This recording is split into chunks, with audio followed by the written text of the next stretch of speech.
Hello and welcome. Today's date is Thursday, February 20th, 2025. Today's breaking analysis is focusing on pushpin key points.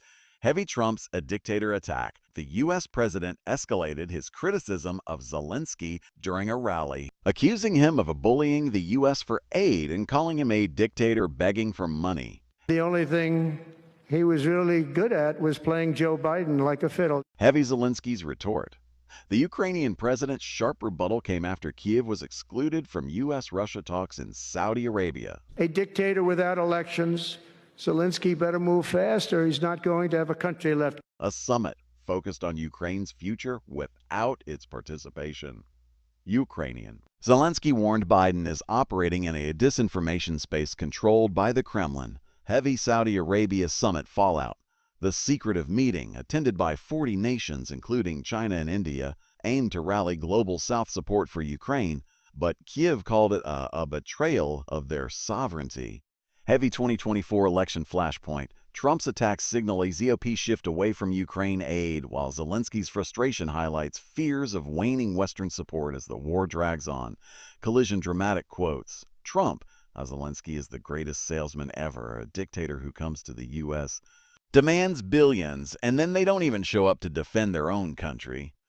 Zelensky, when you ignore Ukraine's voice, you're playing into Putin's hands. This is how disinformation wins. The Russian ambassador to the UK has told BBC Newsnight that President Zelensky's legitimacy has come to an end, calling for elections in Ukraine. Andrei Kelin praised the U.S. for listening and understanding Russia's aims in Ukraine and said, "The UK policy on the conflict is wrong."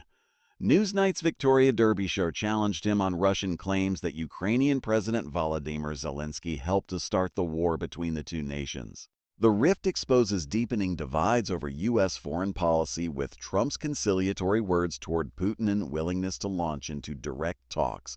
Trump effectively invited Russia in from the cold after 3 years of diplomatic and economic isolation. A photo from Saudi Arabia showing Trump's deputies, including Secretary of State Marco Rubio and National Security Advisor Mike Waltz, sitting across the table from senior Russian officials, seemed to capture the seismic shift. Within a week, Trump upended decades of U.S. foreign policy with Russia and Europe, and he raised grave questions in the minds of every American ally, not only in Europe but around the world. As global tensions reshape our world, stay ahead of the curve with real-time updates. Follow this channel to navigate the chaos, because the news never sleeps, and neither do we. Hit subscribe and ring the bell to never miss a breaking story. Until next time, stay informed, stay empowered. And more from me soon. Have a very good day.